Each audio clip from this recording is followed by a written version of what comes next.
that all the members of the board are present for the necessary quorum for the January 27th, 2016 meeting of the Board of Zoning Appeals in the town of Farragut. Will now come to order. First order of business is to swear in anybody who intends to give testimony or present other evidence to the board. Do we have anybody? Oh, yeah. Hey, Mr. Ives, can you pull the microphone up to you? When y'all speak, just make sure you speak into the microphone because nobody can Anybody intend to? move back there. Why don't we resituate our microphones? Be a minute, but There you we go. can, they'll swear you in from wherever you are. We will call you at the proper time, Oh, okay? you want me to just, The purpose of identifying you now is a requirement that you be sworn, okay? You have any objection to being sworn? Please stand up and raise your right hand. Solemnly swear that all the testimony you give and any other verbal evidence you may give to the board is be the truth, the whole truth, and nothing but the truth, so help you God. yes, sir. Please sit down. The first order of business is approval of the minutes of the October 26th meeting. All the members of the board have been provided copies. Is there I've any read them, and I discussion? move that we approve the minutes. I'll second. Is there any discussion required? Okay, we have a motion and a second to approve the minutes. Those in favor of approving the minutes as written, signify by saying aye. Aye. Aye. No. The ayes have it unanimously. The minutes are approved.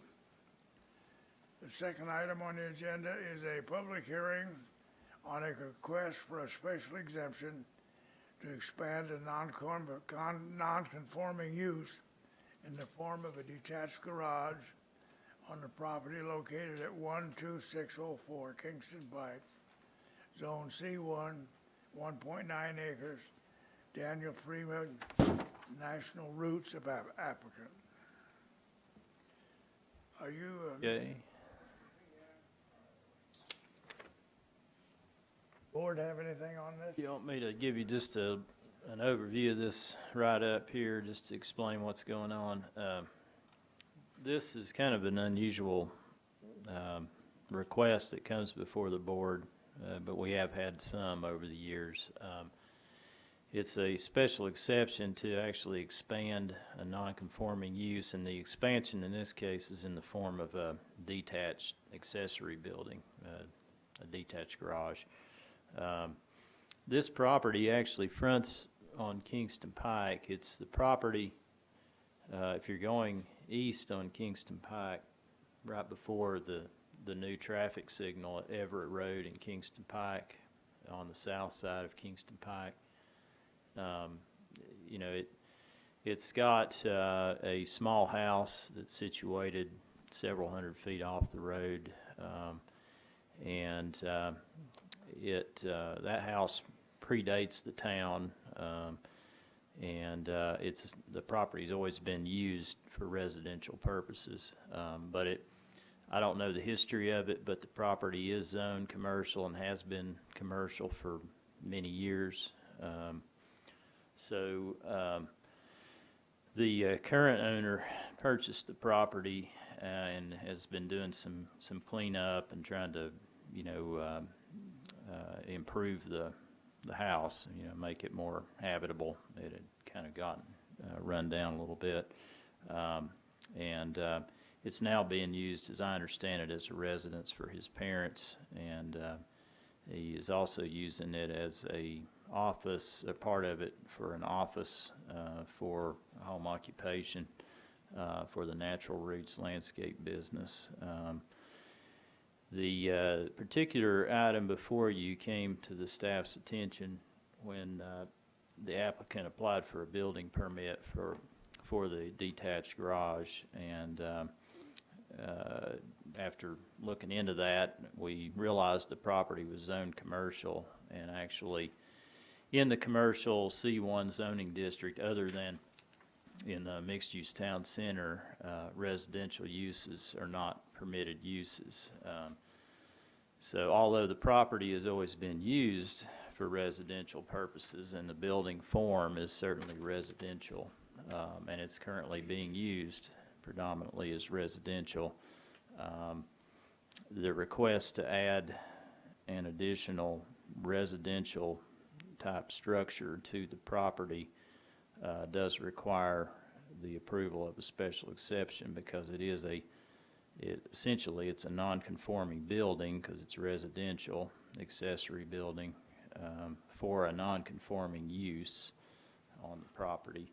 In Chapter 4 of our zoning ordinance, there's provisions in there about non-conforming buildings and uses, and an applicant can request an expansion to a non-conforming use if the board determines that there's reasonable space for the expansion and that the expansion does not compound the situation of being non-conforming. The property is almost 2 acres, and there is plenty of room to add this residential accessory building. The applicant is requesting a 20 by 30, 600 square foot building that would be a maximum height of 15 feet. That is basically the physical parameters that would be allowed for any resident in the town that has a house less than 2,000 square feet.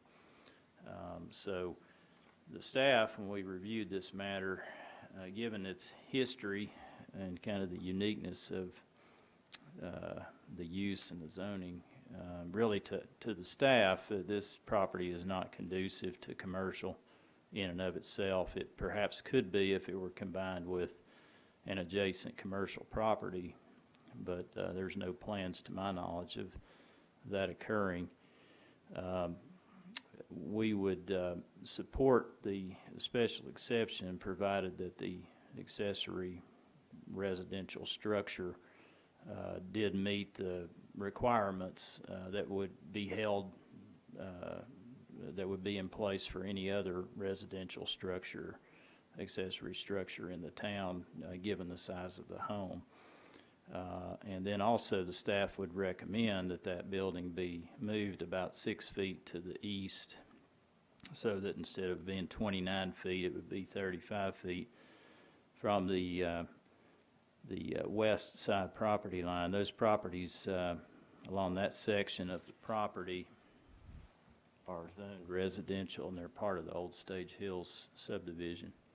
And I'll highlight those, but basically, let's go back. But basically, all these properties along here are residential. Then you start getting into commercial over here, and it's commercial on the east side of the creek. And the logic behind that is, in the C1 zoning district, you have a 35-foot buffer strip from the side property lines where the adjacent property is zoned residential. So even though the property is not being used for commercial purposes, having that 35-foot setback would be consistent with the C1. And were the property to ever be used for commercial purposes, there would be that 35-foot space available to go in and satisfactorily plant the required buffer strip as a protection for those adjacent residents. So there is room to move the building to the northeast there to get it out of the 35-foot area. The applicant has requested it to be in that location to keep it further away from the creek. But the staff, again, would recommend that it be set back 35 feet just to be consistent with the buffer strip requirements for commercial. That's all I've got on that one. If anybody has any questions. About the structure, you're talking about height 15 feet. When I'm looking at this drawing, we've got about 20 feet there. Yeah, let me look at, well, we've been in discussion with the applicant about the height, and I think we think they understand how height is measured. It can be a little bit, see if that, yeah. The thing is, part of this garage was originally shown on, a pretty significant grade. So when you have a graded, condition, you have to take the midpoint of the grade, and measure from that point midway up the roof line, and that cannot be more than 15 feet. The measurement for accessory buildings is based on, for a gabled roof like this, it's the midpoint of the roof line, right in here. It's not the top. So theoretically, depending on the pitch of the roof, this top could be up to maybe 20 feet. As long as the midpoint down to the average adjacent grade along the building plane was not greater than 15 feet, then it would satisfy the building height. Does that meet this? I think his revisions will meet the building height, and that's something that we would double check and make sure before we issue a building permit that the height, he's got room to move it off the slope so that the slope is not really an issue. So if it's on a relatively flat surface, then it's a more simple measurement in terms of where you measure it from in relation to the adjacent grade. So we're measuring from the opening of the garage door up? It would be from, it could be from, let me see here. I don't know if I've got a picture of, it would depend on, if he's building, if part of the cross section of the side slope is on a slope, then we'll measure from that. So let's say the slope goes like that, then we would go from basically the middle portion of the slope up to the midpoint of the roof line, not from the front. If it's on a completely flat surface, then the front elevation that was on the previous image would be the measurement. If you're moving it from 29 to 35, does that not put it on a more flat area? I don't think so. He's got a flat area, and the applicant can talk about that, but I think there's enough space to move it out of the 35 feet and still be on a relatively flat surface. I've been out there. I mean, I've seen the general area where he's wanting to do this. Except for the 35 feet, is everything else conducive to the requirements of the town? Well, that's up to you all as far as the special exception. Like I said earlier, it's that there's reasonable space for the expansion, and that basically, from the staff's perspective, that the building that they're proposing meets all the applicable requirements that would apply to a residential accessory structure. So that would be a recommendation that would be part of this special exception, that if the special exception were granted, that the structure would have to meet all applicable requirements of a residential accessory structure, which are the 600 square feet, which he's proposing, and the 15 feet in height as properly measured from, the adjacent grade to the midpoint of the roof line. And then, of course, the buffer strip would be the other recommendation. I mean, I think there's room for this modest-sized building on the property, and I don't think it really does harm to the intent of that particular provision in the zoning ordinance. This was to be sold and then used as a commercial site, then this would still be fine? Well, that's one of the reasons why I'm recommending that it be 35 feet Okay. off of that. Gotcha. Yeah. And then, of course, if they were going to use the site for commercial, they'd have to do some things inside the house, building to make it, commercial compatible. You couldn't just, they'd have to invest quite a bit to bring that structure up to the requirements that would be expected for commercial occupancy.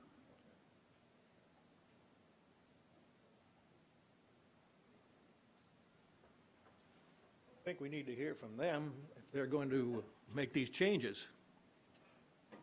If you're not, we've got a problem. Glad to answer any I don't say questions. we, I mean, you've got a No, problem. that's all right. I apologize that I am dressed down. I came off the lacrosse field to get here, so normally I would have tried to address for the occasion. So, happy to answer any questions. I do have a couple things I do want to follow up on, but I don't know which you would rather Okay, do please here. state your name and your address. Okay, Daniel Fian, one of my primary residence. It's 12506 Cliff Rock Lane. Okay, thank you. Yep.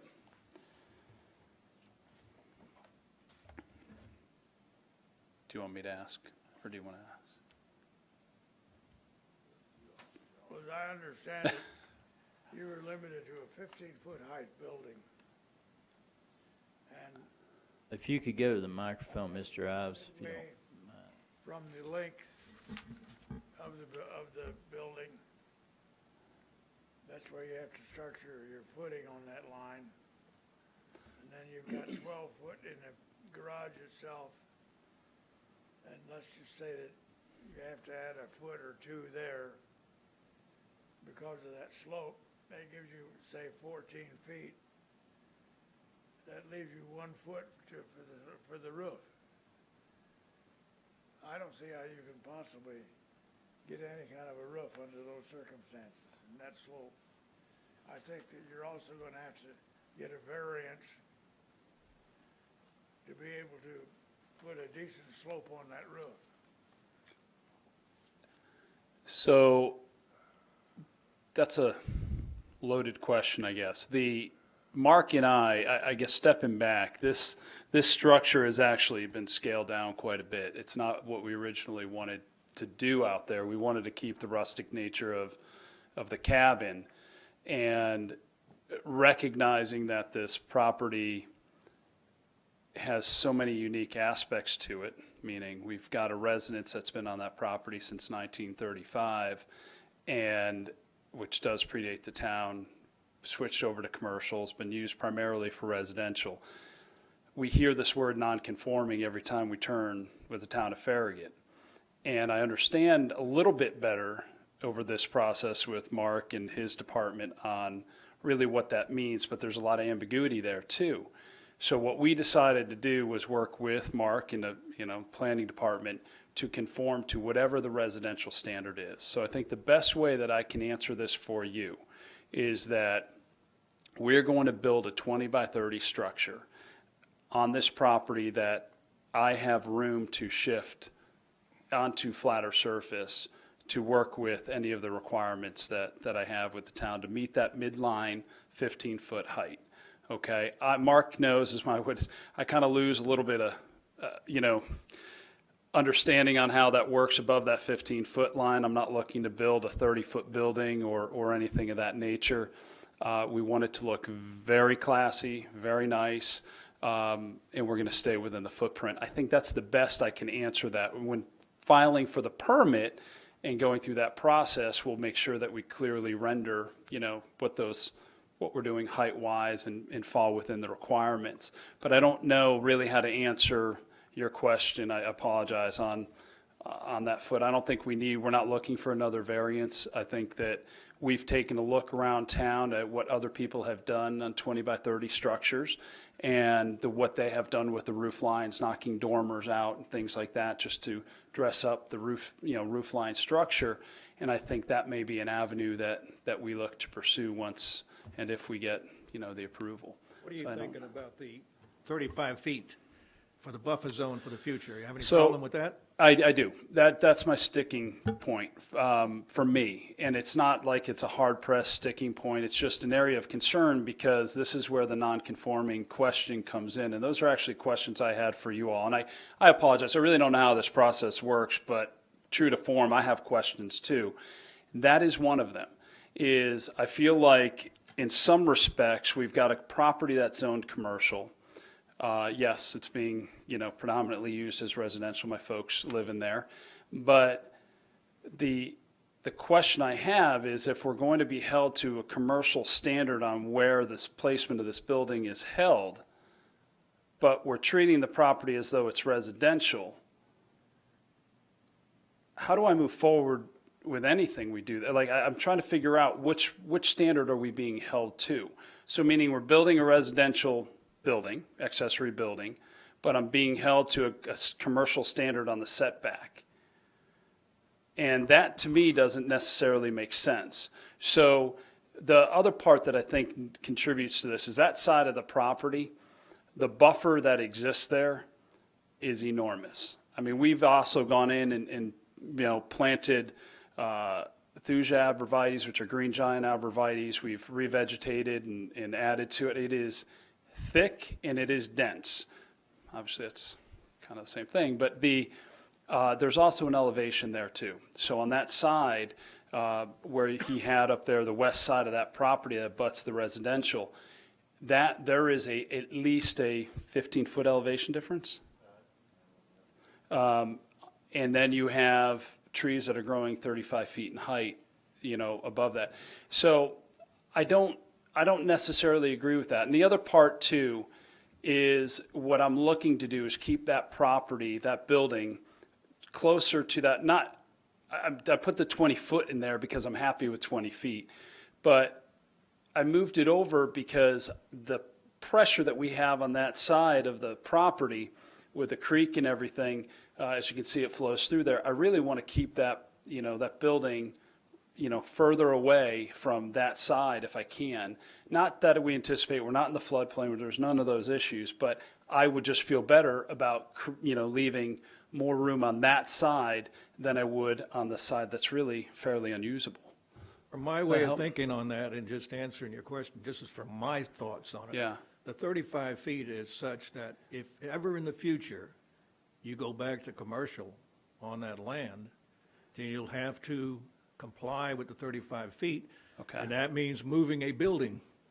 So it's better to move the building at the beginning than later on in the future when you decide, hey, I need to go commercial on this land, That's Yeah. what I'm saying. Oh, and I appreciate that. That was really one of the questions I was going to ask as well, which is, do we build this to a commercial standard to stay in line with what you've talked about and what he's just echoed as well, which is if someday we vacate it and we sell it and somebody then looks at it and says, well, that structure doesn't have to be moved and it's built to a commercial standard, I guess, would that make sense too? I don't know. That's more of a question. Let me clarify that for Yeah. you then. What we're asking is, what staff is asking is to put it to 35, which would meet their commercial requirement. If it was to go back, if you were to sell it and the next owner decided he wanted to use it for commercial property, then what he would have to do then is bring the building, both the house and the garage, up to standard, the commercial standard. He would, it would already meet the setback. So it'd be whatever Mark and them say would be the internal Right. changes, instead of having to move the whole building. Okay, understood. So, but if we're thinking that this property really isn't viable for commercial, you can't have two-way traffic on this. We know that because I've got a rock ledge going out that access, so I don't have two-way street. So is the commercial buffer that important? I mean, we can live with it either way. I want to make that very clear. My preference would not be to have it. But if this property is really not conducive unless it is tied in with an adjacent commercial property for commercial use, what would be the sense in satisfying the buffer requirement? I don't think Mark said it couldn't be used as commercial. Well, and let me see if I can answer that too. I mean, as a practical matter, the rule that we're compelled to follow is in Exhibit B. And Exhibit B, Section A2 of Roman numeral 17, nonconforming buildings and uses, it's a pretty broad statement, but it says expansion permitted as special exception. Nonconforming buildings, which is what you have, and structures may be permitted. It's pretty broad. Yeah. To expand provided that the board, that's us, determines that there is reasonable space for their expansion. And what we're hearing so far is that with the acreage, there's reasonable space. And that the expansion, and this is the key to answering your question, and does not compound their condition of being non-conforming. And so the issue is really whether or not the expansion compounds the condition of being non-conforming. As a practical matter, you're perfectly fine right now. If you don't do anything, you can have a residence that's grandfathered into a commercial space, but it's been zoned commercial for a long time. And in order for us to permit something to be built on there now that is an expansion to it, we have to determine that it does not compound that condition of basically not conforming to Non-conforming use. commercial. Yes, got it. use. Thank you. And so as a commercial use, we couldn't let you build something within that 35-foot buffer. Right. And so it's a reasonable requirement that would require you to have it within there. So it's not a matter of being fair or practical or anything else. This is a very broad rule, Yeah. but using that sort of logic to what is in effect there, we would be compelled to find that 35-foot commercial buffer as something that we would have to apply.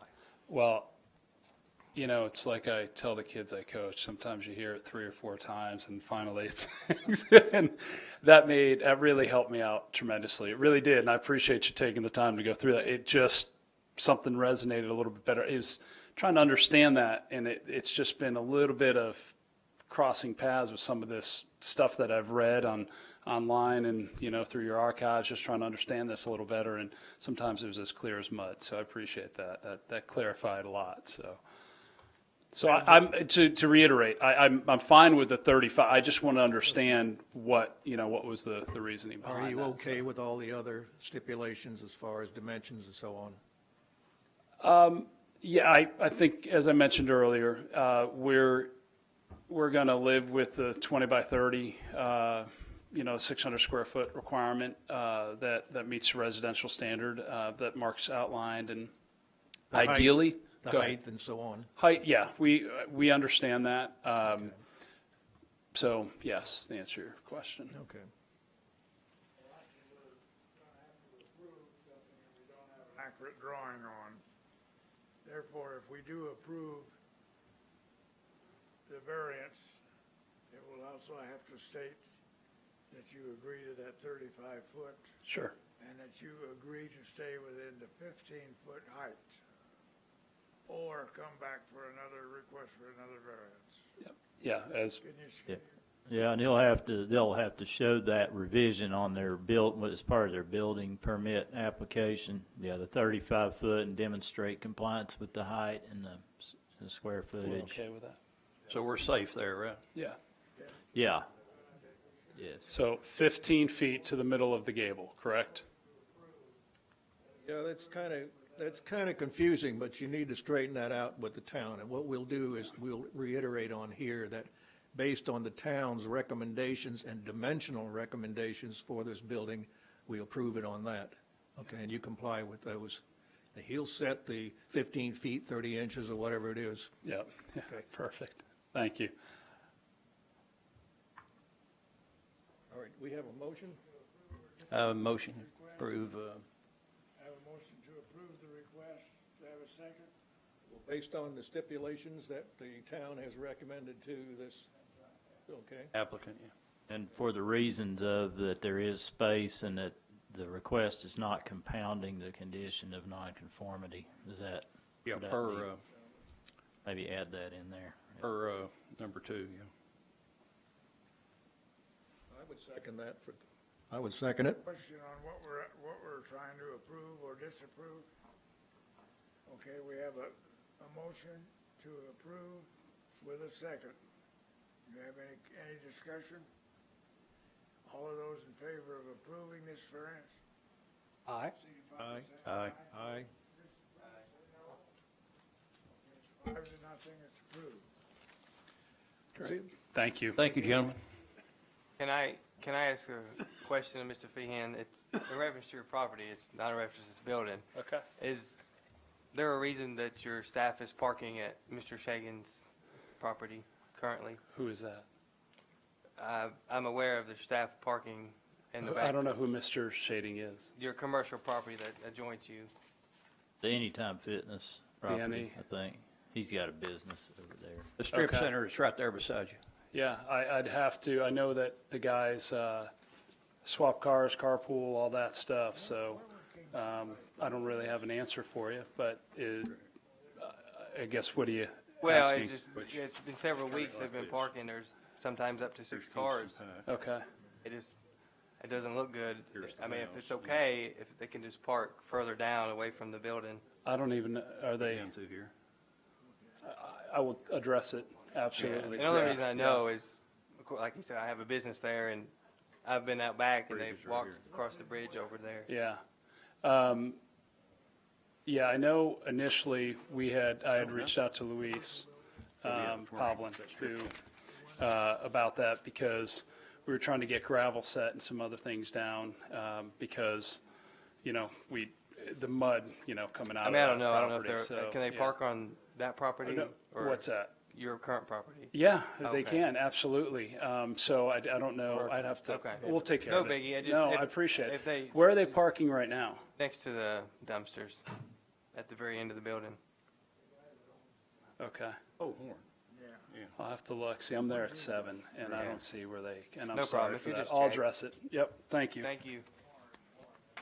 I ask you, you said that building has been there since 1935? Yes, sir. Was it in your family? No. Okay. I wondered who lived down there all those years. It's quite a place. It's been an interesting process for us because we've uncovered a lot of history through, working on it. And, there's old papers from 1930s in there. Oh, yeah. And vintage bottles that we pulled out cold